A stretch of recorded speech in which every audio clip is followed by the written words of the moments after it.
This is Eduardo Palicod Jr., your subject teacher for TL7 Caregiving. Learner's Activity Sheet for Week 3. Objectives. The learner demonstrates understanding in maintaining tools, equipment, and paraphernalia in caregiving. Performance standard. The learner independently maintain tools, equipment, and paraphernalia in caregiving. The competency is perform aftercare activities for tools, equipment, and paraphernalia. The curriculum guide code is TLE HECG MT7 8OE F3.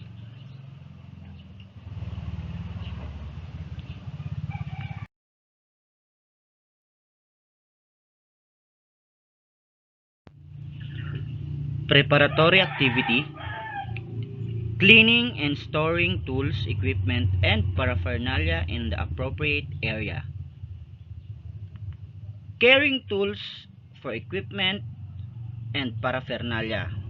In dealing with tools, equipment, and paraphernalia, attention to details is the best means to prevent future problems from happening.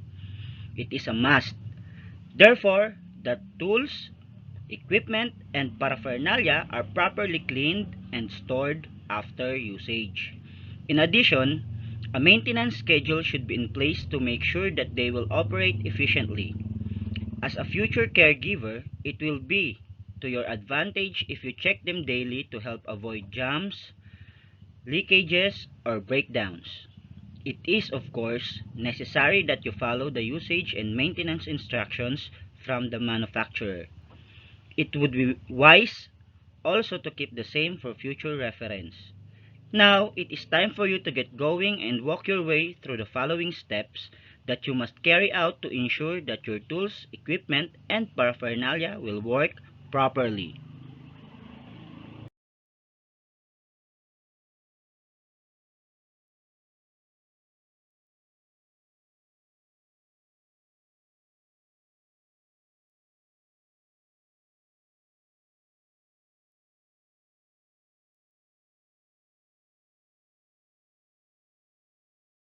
Airpot is a vessel usually rounded which is used for holding liquid to maintain heat or coldness.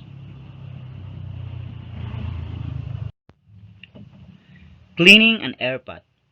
First, in cleaning any electrical device, it is a basic to always turn it off and unplug.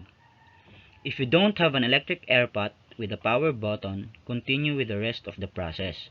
Second, take the container to a sink and open the lid. If there is any remaining liquid inside, pour out and set aside the pot to let it cool. Third, rinse the inner lining with hot water. Clean the inside with a sponge head bottle cleaner to remove any loose deposits and then rinse again. Fourth, put hot water and 2 to 3 drops of mild dish detergent to the dispenser. Wait for about 8 to 10 minutes and then clean the inside with a sponge head cleaner. Wash the dispenser with water, making sure to remove all detergent residues. Fifth, put hot water and 2 tablespoons of vinegar inside the airpot to descale at least once a month. Let the solution stay in the airpot for 1 hour. If mineral deposits are seen, this scaling may be done right away. 6. You may now close the lid and dispense some of the solution out of the spout to clean it also. This will clear any buildup in it. Open the lid, clean the interior again with a sponge head cleaner, pour the water out and wash the interior again with water. 7. Put clean hot water into the airpot, close the lid, and dispense the water out of the spout. This will rinse the spout of the traces of vinegar. Open the lid, pour out remaining water. 8. You now have to wipe the lid and exterior of the dispenser with a slightly damp, lint-free cloth and then wipe it dry with a cloth. If you notice stain in the exterior, add 1 or 2 drops of mild detergent to the cloth and wipe the exterior. Rinse with another cloth and then wipe dry. Lastly, it is important that you wipe the countertop where the air pot is placed.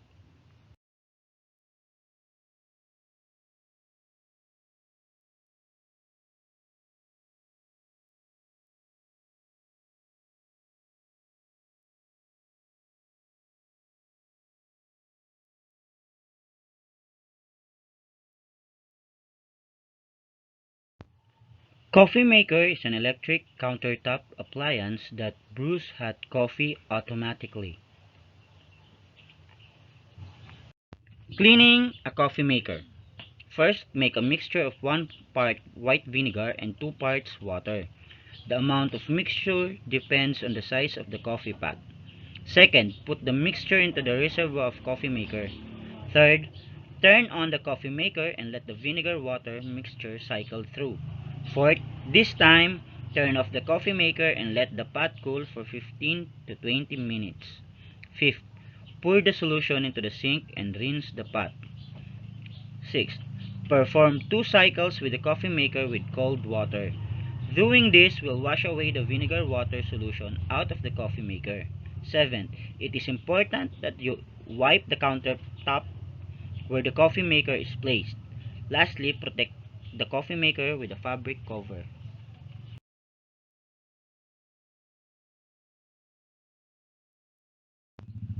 An electric knife is a kitchen device which is used for slicing food. It requires less physical effort than an ordinary knife and makes neater slices. An electric can opener is a very useful device which is used to open canned goods with ease and accuracy. Cleaning and storing an electric knife. First, turn off and unplug the electric knife. Second, detach the cord from the knife. If the cord is not detachable, you have to be more careful so that the cord does not get wet. Wash the blade with water and detergent. Third, rinse the blade well and wipe with a clean cloth. Then, wipe the exterior with a damp cloth followed by a dry one. Lastly, place the knife inside its box and store it in a kitchen cabinet. Cleaning and storing an electric opener. First, unplug the electric can opener.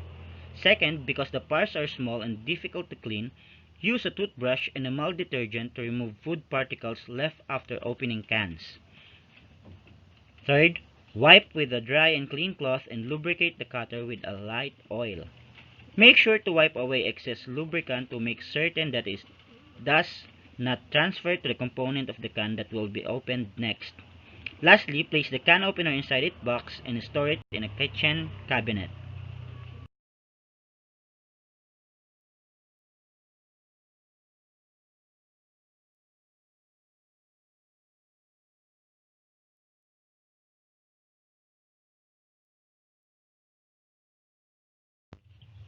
A food processor is a multitasking tool which is used to slice, dice, or whip food ingredients. A food tongs is an instrument with two hinge or sprung arms for grasping and holding. Cleaning and storing a food processor. First, turn off and unplug the food processor. Second, take the parts of the food processor apart. Take them all apart so that you could get all the pieces of food removed. Third, all the removable pieces of the food processor can be washed in warm water with a mild dish soap. Do not scrub the parts of the processor with abrasive cleaners or pads. Be careful with the blades. They should not soak in water but be gently wiped down first thing to preserve them. Fourth, using a damp cloth, wipe down the base or motor area. Do not submerge this in water. Of course, you should not pour water over the base or motor unit. If you encounter stubborn stains, wipe it with a clean cloth using mild dish soap or a baking soda paste may be able to lift out the stain. Fifth, the dry pieces of the processor completely. Put it back together and store. If you use your food processor on a regular basis, store it on a countertop or in another accessible location. 6. It is important that you wipe the countertop where the food processor is placed. Lastly, protect the food processor with a fabric cover. Cleaning and storing food tongs. First, wash food tongs as soon as you are finished using it to prevent food particles from sticking to it. Then wipe it dry with a clean cloth. Lastly, since you will frequently use food tongs, store it inside the kitchen cabinet drawer.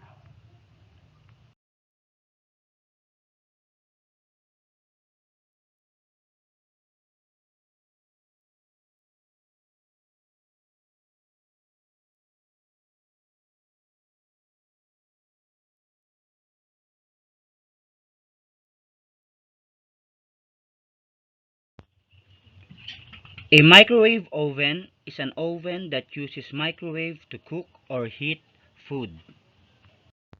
Cleaning and storing microwave oven. First, unplug the microwave oven. Second, in a microwave safe bowl, mix 1/2 cup of water and 1/2 cup of vinegar. White vinegar, apple cider, or any type of vinegar will do.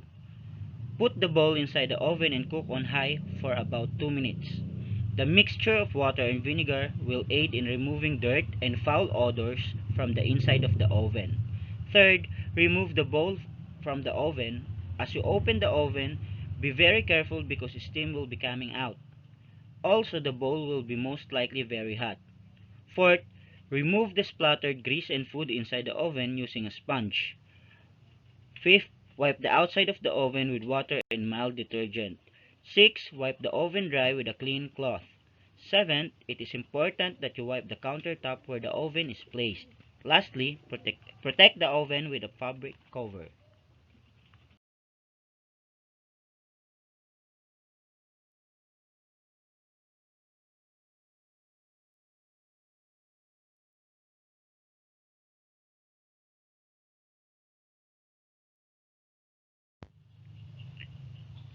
Flat iron.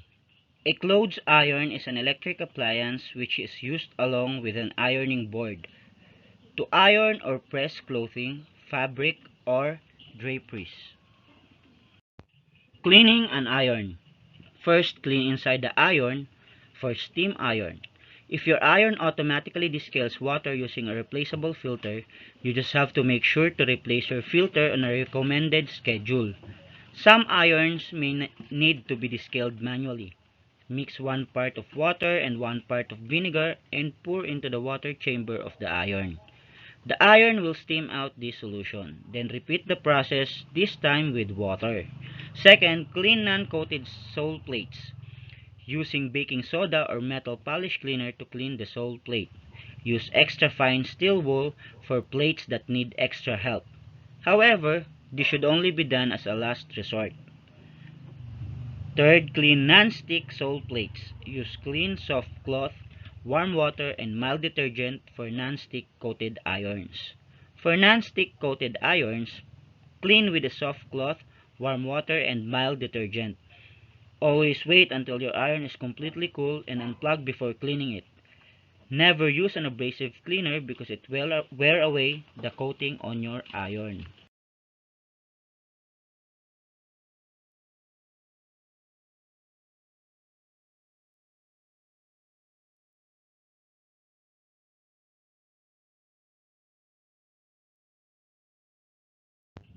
A washing machine is an electric appliance which is used for washing clothes and linen.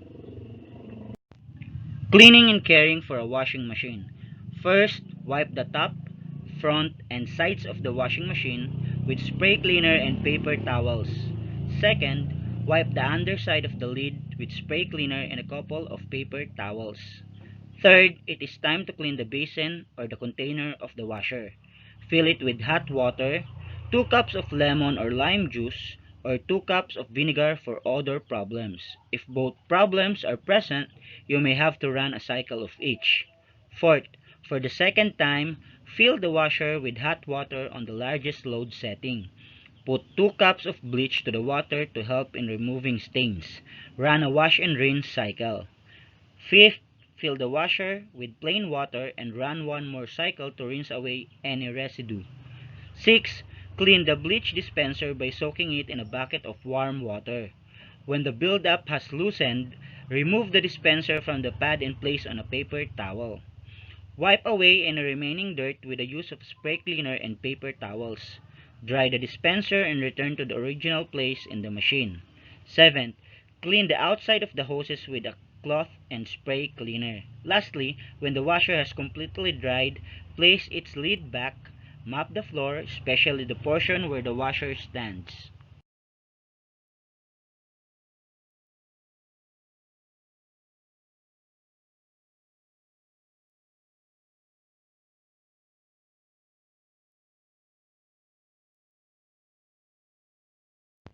A bottle sterilizer is an apparatus which is used in distracting microorganisms in containers like feeding bottle through boiling. Cleaning and storing a sterilizer. First, remove the racks of the sterilizer. Wipe the interior with a clean, damp sponge. Second, put 1 cup of white vinegar into the sterilizer. Third, turn on the sterilizer and allow it to run through its cycle. When the cycle is done, unplug the sterilizer and allow it to cool down. Then pour any remaining liquid down the sink. Fourth, wash the interior well with cool water and use a clean sponge to remove any buildup that came loose as a result of the cleaning process. Fifth, plug again the sterilizer and add the regular amount of water you use for normal sterilization. Run a cycle with just this water. This will remove the remaining traces of vinegar from the unit. 6. Unplug the sterilizer, let it cool down, and then pour any remaining liquid down the sink. Rinse the sterilizer one last time with cool water and a sponge. Put back the racks inside the sterilizer. Lastly, when the sterilizer has cooled down completely, place it in a kitchen cabinet.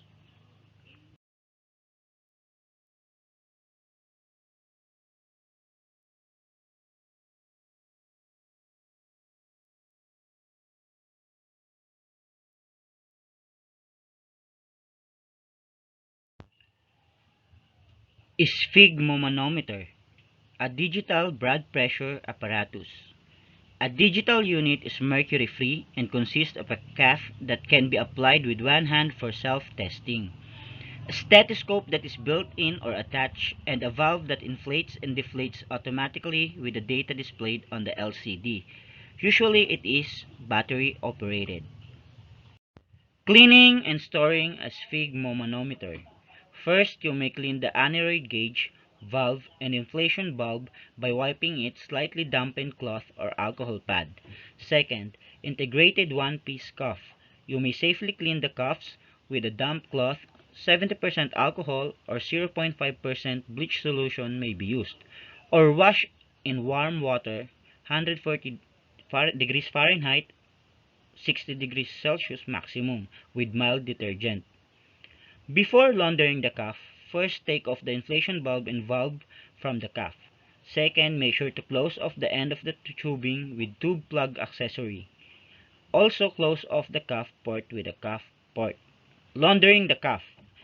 When using a washing machine, use gentle cycle, warm water, and mild detergent.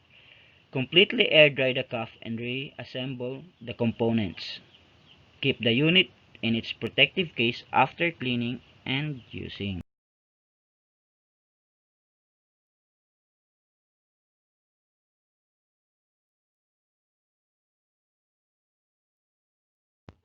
A stethoscope is an instrument which is used for listening to the action of the heart, lungs, etc., usually consisting of a circular piece placed against the chest. These tubes leading to earpieces. A thermometer is an instrument for measuring temperature. Cleaning and storing a stethoscope. If you need to disinfect your stethoscope, you may wipe it with a 70% isopropyl alcohol solution. Then wipe down the stethoscope starting at the earpieces, which helps prevent the spread of ear infection if you are not the only person using it. Continuing down the tubing and ending around the bell and diaphragm. Take the diaphragm apart to remove dust, lint, or debris and clean it well before reassembling it. Lastly, store the unit in its protective case after using. Cleaning and storing a thermometer. First, clean the tip of the thermometer by using isopropyl alcohol and water. Second, wipe away any lubricant from the digital thermometer with a tissue or a paper towel. Then, store the unit in some protective case when you don't use it.